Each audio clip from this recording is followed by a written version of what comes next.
Hello everyone, so this is Rakshita. So we are going to start from class 8 science chapter number 2, that is microorganism, friends and foe. So this is the second part. So we have completed half of this chapter.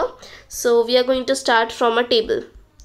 Which is table 2.1, some common human diseases caused by microorganism. ठीक है, so let's start this. So यहाँ पे इधर आपको 4 columns दिए गए हैं. तो यहाँ बताया गया ह्यूमन डिजीजेस, कौन कौन से डिजीजेस ह्यूमन की वजह से कॉज होते हैं. And after that causative microorganism, कौन से माइक्रोऑर्गेनिज्म की वजह से, माइक्रोब की वजह से आप ये कॉज हो, जैसे bacteria, virus, fungi, parasite, anything it can be. And then mode of transmission, किसकी वजह से फैल रहा है, जैसे फूड, बाहर का फूड कंज्यूम करने में, एयर कंज्यूम करने में, and all that. Then preventive measures, अभी डिजीज तो है, अभी उनसे हम बच्चे कैसे, उनका प्रिवेंटिव मेजर्स क्या है. सो फर्स्ट यहाँ पे दिया गया है ट्यूबरकुलोसिस. तो ट्यूबरकुलोसिस किसकी वजह से होता है, बैक्टीरिया. अभी ये कॉज कैसे होता है, ये एयर की वजह से, हवा की वजह से कॉज होता है. मीसल्स वायरस की वजह से, एंड ये भी एयर की वजह से. देन चिकन पॉक्स, पोलियो, तो इन सब का क्या है, वायरस, इन तीनों का. और ये किसकी वजह से होता है, एयर एंड कॉन्टैक्ट या फिर वाटर की वजह से. अभी इसके प्रिवेंटिव मेजर्स क्या ले सकते हैं, इसके बचने के measures. So keep the patient in complete isolation, पूरी तरीके से हमें कोई जो पेशेंट है तो इसको हमें आइसोलेशन में रखना पड़ेगा. Then keep the personal belonging of the patient away from those of the others, means दूसरे जो पर्सन की जो भी बिलोंगिंग्स रहेगी, जो भी उनकी चीज़ें रहेगी, तो वो दूर रखी जाएगी. Vaccination to be given at the suitable age, तो एक सुटेबल एज पे हमें वैक्सीनेशन देना चाहिए. So after that second is cholera and typhoid. Cholera typhoid दोनों बैक्टीरिया की वजह से होते हैं, और दोनों हमें बाहर का मीन्स पानी या फिर कंटामिनेटेड वाटर पीने से होते हैं, and by the food also. अभी कॉलेरा टाइफाइड से हम बच कैसे सकते हैं. So this is why, because maintain personal hygiene and good sanitary habits. तो हमें खुद का जो हाइजीन रहेगी, खुद की हेल्दी बॉडी, तो उसको मेंटेन करके रखना पड़ेगा, और जो अच्छी सैनिटरी हैबिट्स है वो हमें अप्लाई करनी पड़ेगी ना daily life. Consume properly cooked food and boiled drinking water and vaccination. अभी इसके लिए क्या करना है, हमें प्रॉपर्ली पका हुआ खाना पड़ेगा, मीन्स कुक्ड फूड खाना पड़ेगा, और गर्म पानी पीना पड़ेगा, और वैक्सीनेशन भी लेना ही पड़ेगा. Then next is hepatitis A. अभी ये वायरस की वजह से होता है, एंड हेपेटाइटिस कब होता है, जब हम लोग बाहर का पानी पीते. तो इसके लिए क्या करना पड़ेगा, drink boiled drinking water. Vaccination, अभी इसके लिए भी हमें गर्म पानी पीना पड़ेगा, और vaccination is most important for this. अभी नेक्स्ट है मलेरिया. ये हम पता है इसका मोड ऑफ ट्रांसमिशन क्या है, मॉस्किटो. मलेरिया तो मॉस्किटो से फैलता है. अभी ये कौन सा कॉस्टिव माइक्रोब है, that is protozoa. So let's see its preventive measures. So that are use mosquito net and repellent. हमें mosquito net यूज़ करने चाहिए, मीन्स मच्छरदानी जैसे हम बोलते हैं, ठीक है, ताकि मच्छर ना आए. Then spray insecticides and control breeding of mosquitoes by not allowing water to collect in the surrounding. तो हमें स्प्रे इंसेक्टिसाइड्स, तो एक टाइप का स्प्रेयर भी आता है, जिससे जब हम लोग स्प्रे करते हैं तब वो इंसेक्ट क्या मर जाते हैं, ठीक है. तो वो इंसेक्टिसाइड्स पे आप स्प्रे कर सकते हो, और आपको कहीं भी अपनी सराउंडिंग में जो वाटर को कलेक्ट नहीं होने देना, जैसे कूलर्स, टायर्स, फ्लावर पॉट वगैरह में. And so this is about table 2.1. So let's move to next. So next is disease causing microorganism in animals. अभी हम लोगों ने plants में humans में पढ़ा. अभी let's see from animals. So several microorganisms not only cause disease in human and plants, but also in other animals. So यहाँ पे कुछ microorganism ऐसे होते हैं जो सिर्फ human और plants पे ही नहीं पहुँचाते, दूसरे animal में भी ये infected हो जाते हैं. Then for example anthrax is a dangerous human and cattle disease caused by bacterium. अभी हम लोग एक एग्जाम्पल देख सकते हैं, एंथ्रैक्स, ठीक है. तो ये बहुत ही ज़्यादा dangerous human and cattle disease है, ठीक है, क्योंकि ह्यूमन्स में भी होता है, और यहाँ तक कि एनिमल्स में भी होता है. किसकी वजह से, because of bacteria. Then foot and mouth disease of cattle is caused by virus. और फुट और माउथ डिजीज दूसरा डिजीज है, ये एनिमल्स में होता है, और ये किसकी वजह से होता है, because of virus. Now this is Robert Koch. 1876 discovered the bacterium that is Bacillus anthracis, which causes anthrax disease. तो ये रॉबर्ट कॉच 1876 में इन्होंने क्या किया, एंथ्रैक्स डिजीज़ का मीन्स ये बैक्टीरियम डिस्कवर किया है. Then next is disease causing micro organism in plants. अभी दूसरा डिजीज कॉजिंग जो प्लांट्स में हेल्प करता है, means sorry disease causing micro organism in plants, जो मीन्स प्लांट्स में जो डिजीज कॉजिंग माइक्रो ऑर्गेनिजम्स हैं। Several microorganisms cause disease in plants like wheat, rice, potato, sugarcane, orange, apple and others. अभी दूसरे कौन कौन से मीन्स कौन कौन से डिजीज हो सकते हैं और कौन कौन से फ्रूट्स या वेजिटेबल्स में हो सकते हैं, जैसे वीट, राइस, एप्पल वगैरह, इन सब में भी ये डिजीज हो सकते हैं।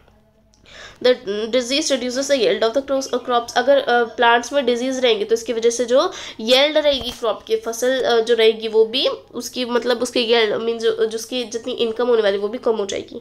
सी table 2.2 for such plant some such plant disease. आप टेबल 2.2 देख सकते हैं। अगर आपको और डिजीज जानने हैं तो they can be controlled by the use of certain chemicals which kill the microbe. तो इसके लिए हमें कुछ सर्टन हमें क्या लेने पड़ेंगे, कुछ मेजर्स लेने पड़ेंगे ताकि हम इनको कंट्रोल करने के लिए हम इसके अंदर केमिकल्स का छिड़काव भी कर सकते हैं।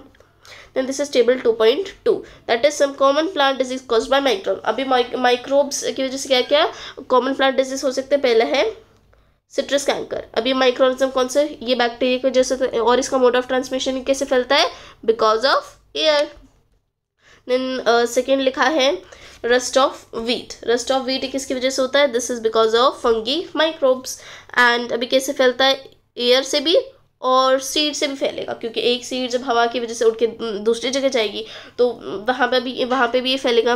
Then insect because next is yellow vein of mosaic of bhindi, that is okra. ठीक है, अभी ये कौन से माइक्रोब से, वायरस। ठीक है, और किसकी वजह से कॉज होता है, insects, because of insect. Then this is table 2.2. So let's move to next, that is food poisoning. So food poisoning, that is Bojo was invited by his friends to party and he ate a variety of food stuff. So Bojo के एक friend ने उसे invite किया था party के लिए और उसने बहुत सारा फूड स्टफ खा लिया था, बहुत सारा खाना उसने खाया पार्टी में। On reaching home he started vomiting and had to be taken to hospital. फिर जैसे घर पहुंचा तो उसको वॉमिटिंग आई और उसको फिर तुरंत हॉस्पिटल ले जाया गया। The doctor said that this condition could be due to food poisoning. ऐसी कंडीशन फूड पॉइजनिंग की वजह से हुई है। Now what is food poisoning? So let's understand this, what is food poisoning. So Paheli is saying that Paheli wonders how food can become a poison. अभी जो food नाम कैसा है उसका, फूड पॉइजनिंग। ठीक है, तो पहली ने ऐसा वंडर किया, ऐसा पूछा कि फूड जो है वो पॉइजन कैसे, जहर कैसे बन सकता है। So let's answer that food poisoning could be due to consumption of food spoiled by some microorganism. Food poisoning means अगर हम कोई भी खराब खाना या जो सड़ गया है खाना वो खा ले तो उसकी वजह से फूड पॉइजनिंग हो जाती है। Micro organism that grow on a food sometimes produce toxic substance. जो हमारे फूड पे जो माइक्रो ऑर्गेनिज्म ग्रो होते हैं, माइक्रोब जो ग्रो होते हैं वो बहुत ज़्यादा जहरीले सब्सटेंस भी छोड़ते हैं। Then these make the food poisonous causing serious illness and even death. इसकी वजह से जो मीन्स जो खाना है वो पॉइजनस बन जाता है और और हमें सीरियस इलनेस मीन्स सीरियस बुखार हो सकता है और हमारी इवन डेथ भी हो सकती है। So it is very important that we preserve food to prevent it from being spoiled.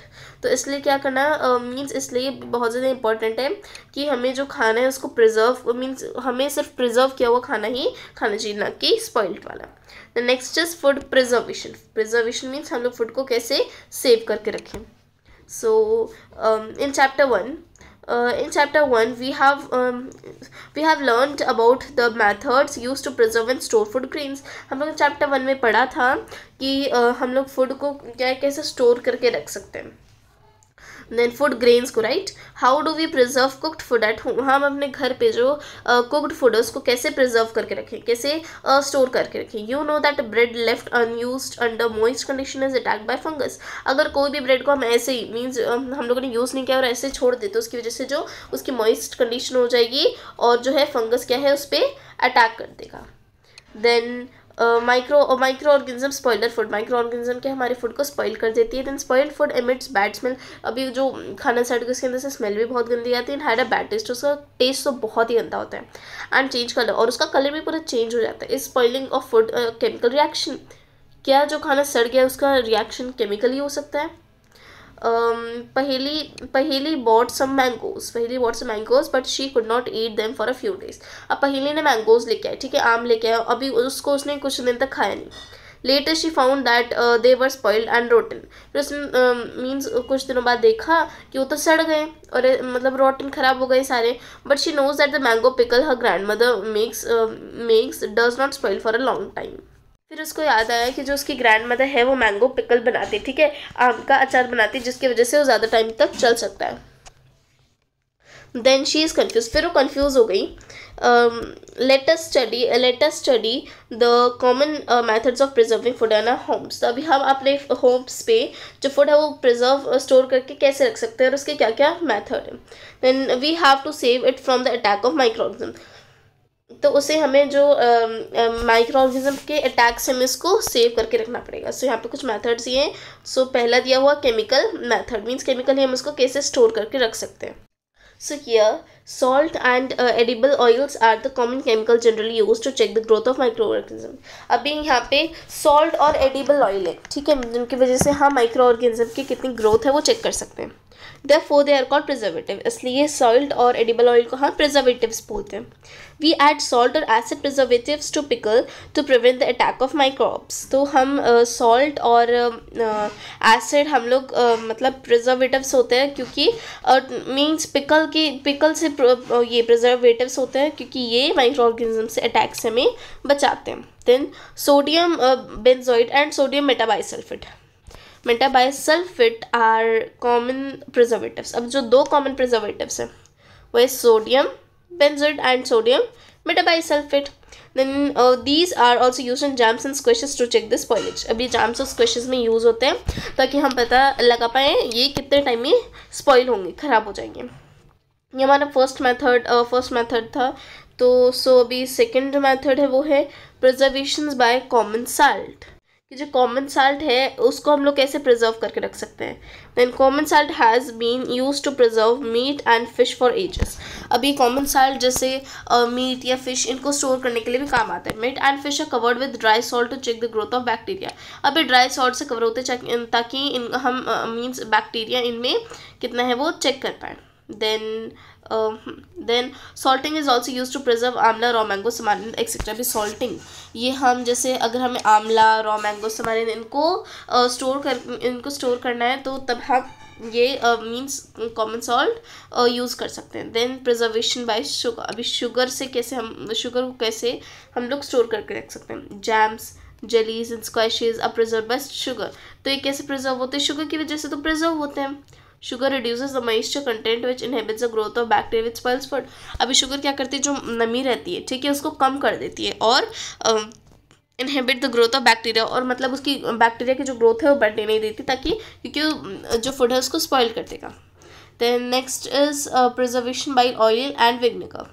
Then use of oil and vinegar prevents spoilage of pickles because bacteria cannot live in such an environment. तो अभी oil and vinegar कैसे use होते हैं, ये क्या करते हैं, means pickles जो अचार हैं उनकी स्पॉइलेज चेक करने में भी हेल्प करते हैं क्योंकि बैक्टीरिया क्या है इस एनवायरनमेंट में नहीं रह सकते. Vegetables fruits fish and meat are often preserve by this method. अभी वेजिटेबल्स फ्रूट्स फिश मीट वगैरह ये सब हम ऑयल एंड विनेगर की हेल्प से हम लोग इनको स्टोर करके रख सकते हैं. Then next method is heat and cold treatment. So you must have observed your mother boiling milk before it is stored और यूज्ड. आपने देखा होगा अपनी मम्मी को कि कभी भी वो दूध को जैसे स्टोर करने से पहले गर्म करती है या फिर उसको यूज़ करती है. Boiling kills many organism. जब हम लोग गर्म करते हैं तो बहुत सारे ऑर्गेनिजम्स को क्या है वो मार देते हैं. Then Pooja is wondering that why does the milk that comes in packet not spoil. जो means जो पैकेट्स में आते हैं जो मिल्क वो ख़राब क्यों नहीं होता. My mother told me that the milk is pasteurized. मेरी मम्मी ने बताया क्योंकि वो pasteurized है मिल्क. What is pasteurization? अभी pasteurization क्या है, let's understand that. So pasteurised milk can be consumed without boiling as it is free from harmful microbes. तो पेस्चराइज्ड मिल्क हम लोग मीन्स ऐसे ही कंज्यूम कर सकते हैं, ऐसे हम लोग उसको पी सकते हैं, क्योंकि मीन्स उसके अंदर कोई भी जर्म्स नहीं रहते हैं, ठीक है। Then the milk is heated to about 70 degrees Celsius for 15 to 13 seconds and suddenly chilled and stored। तो वो मीन्स हम लोग उसको हीट करते हैं, मतलब फिर हम लोग मीन्स अगर हम मिल्क को हीट करेंगे 70 डिग्री सेल्सियस में 15 से 30 सेकेंड के लिए, तो फिर हम लोग निकालेंगे तो सडनली वो चिल्ड हो जाएगा, ठीक है, चिल्ड हो जाएगा। उसके बाद फिर हम लोग उसको स्टोर कर सकते हैं। By doing this so it prevents the growth of microbe. अगर हम ऐसा करेंगे तो इसकी वजह से जो हम मीन्स माइक्रोब्स की जो ग्रोथ है उसको रोक पाएंगे। Then this process was discovered by Louis Pasteur. अब ये प्रोसेस किसने डिस्कवर किया था? लुईस पास्चर से। लुईस पास्चर ने, इसलिए हम इसका नाम पेस्चराइजेशन रखा है, Louis Pasteur and pasteurization seeming, that's why. The next method is storage and packing. Then these days dry fruits and even vegetables are sold in sealed airtight packets to prevent the attack of microbes. So इन दिनों जो dry fruits है, ठीक है, जो सूखे फल है, ये मीन्स वेजिटेबल्स अभी आज मीन्स अभी के टाइम में जो वेजिटेबल्स है वो क्या है, एयर टाइट पैकेट्स में आने लगी है, ठीक है। तो ताकि ये क्यों आती है ऐसे, क्योंकि जो माइक्रोब्स ताकि अटैक ऑफ माइक्रोब्स से प्रिवेंट करें। So these are some methods which I told you how we can store the food. The next is nitrogen fixation. This is our next heading. So what is nitrogen fixation? So let's study about this. So you have learned about the bacterium rhizobium in class 6 and 7. तो rhizobium bacteria के बारे में आपने class 6 और 7 में पढ़ा होगा। It is involve in the fixation of nitrogen in leguminous plant. तो ये क्या करता है, मीन्स एटमॉस्फेयर में नाइट्रोजन फिक्स करता है। और ये कहाँ प्रेजेंट रहता है, जो recall that rhizobium lives in the root nodules of leguminous plant. Leguminous plant के रूट नोड्यूल्स में रहता है। Like beans are given, peas and with which it has a symbiotic relationship, जिसके साथ इसकी एक सिम्बायोटिक रिलेशनशिप है। Sometimes nitrogen get fixed through the action of lightning. कभी कभी लाइटनिंग की वजह से भी नाइट्रोजन फिक्स हो जाता है। But you know that the amount of nitrogen in the atmosphere remain constant. But जो भी एटमॉस्फेयर में जो अमाउंट जो रहती है नाइट्रोजन की वो कॉन्स्टेंट ही रहती है, ठीक है। यू मे वंडर हाउ, आप वंडर करोगे ऐसे क्यों होता है, कैसे होता है। Let us understand this in the next section. Means इसको नेक्स्ट सेक्शन में हम समझते हैं कि ऐसा क्यों होता है। Then root of a leguminous plant with root nodules. So जो आप देख सकते हैं रूट नोड्यूल से जो छोटे छोटे आप देख सकते हो ना यहाँ पे, these are the rhizobium bacteria which are present here. So next है नाइट्रोजन साइकिल, ठीक है। इसको हम nitrogen cycle with the help of this we can learn about this. So our atmosphere has 78% nitrogen gas. हमारे atmosphere में 78% nitrogen है। Nitrogen is one of the essential constituent of all living organism as parts of protein, chlorophyll, nuclei, acids and vitamins. अभी nitrogen में अलग अलग living organism है, जैसे protein है, क्लोरोफिल है, एसिड्स है, विटामिन्स है, okay. So then the atmospheric nitrogen can not be taken directly by plants and animals. तो नाइट्रोजन है डायरेक्टली प्लांट्स और एनिमल्स कैसे नहीं ले सकते। Certain bacteria and blue green algae present in the soil fix nitrogen from the atmosphere and convert it into compounds of nitrogen. Means जो कुछ bacteria रहते हैं, जो ब्लू ग्रीन एल्गे रहते हैं, वो कहाँ पे, वो मीन्स वो सॉइल फिक्स नाइट्रोजन, ठीक है, एटमॉस्फेयर से मीन्स सॉइल के अंदर जाते हैं ताकि जो मीन्स नाइट्रोजन को उनके कंपाउंड्स में तोड़ सके। Once nitrogen is converted into usable compounds it can be utilized by plants from the soil through their root system. अभी जब जो नाइट्रोजन है वो सिंपल तो हम लोग प्लांट से नहीं जा सकता, तो जब उसे नाइट्रोजन के कंपाउंड्स में तोड़ते हैं तब जाके वो जो प्लांट्स उसको अंदर लेता है। Nitrogen is an used by synthesis of plants, proteins and other compounds. फिर क्या है, नाइट्रोजन उसको यूज कर सकता है। Then animals feeding on plant get these proteins and other nitrogen compounds. और प्लांट में जाके फिर प्लांट के लीव, स्टेम हर इसमें चल जाएगा। फिर जो एनिमल उस प्लांट को खा लेंगे। Then when plant and animal die, उसको खा के जब वो प्लांट एनिमल मर जाएंगे, then bacteria and fungi present in the soil convert the nitrogenous waste into nitrogenous compound to be used in the plant again. जो नाइट्रोजन वेस्ट है उसे नाइट्रोजन कंपाउंड में कन्वर्ट कर देंगे। ताकि क्यों करें, क्योंकि ताकि प्लांट जो है उसे फिर से यूज़ कर सके। Certain other bacteria convert some part of them to nitrogen gas which goes back into the atmosphere. तो कुछ कुछ बैक्टीरिया होते हैं जो मीन्स कुछ नाइट्रोजन गैस के कुछ पार्ट जो है एटमॉस्फेयर में वापस चल जाते हैं. As a result the percentage of nitrogen in the atmosphere remains more or less constant.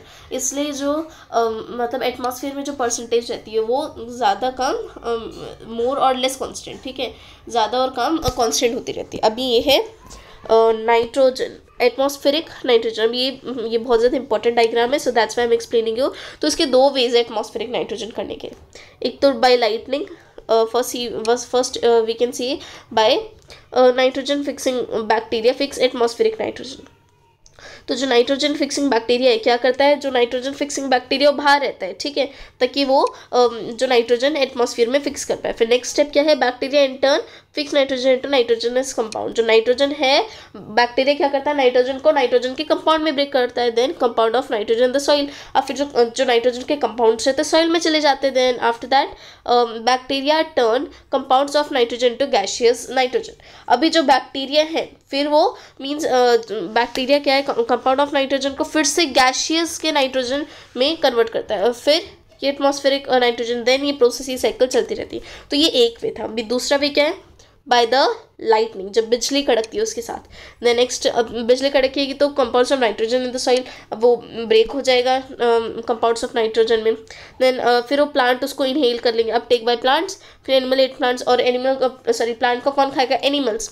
Nitrogen is waste from excretion and death. अभी इसकी वजह से जब वो खाएंगे तो उनकी डेथ भी हो सकती है, या फिर वो जो एक्सक्रीटा निकलेगा फिर से वो किस में कन्वर्ट हो जाएगा, compounds of nitrogen in the soil. और ये ऐसे प्रोसेस चलती रहेगी. So here this is the nitrogen cycle, so you have to learn it by heart. So here we have, by this we have completed this chapter. So thank you so much for watching this video. I hope you understood what I told. So bye guys.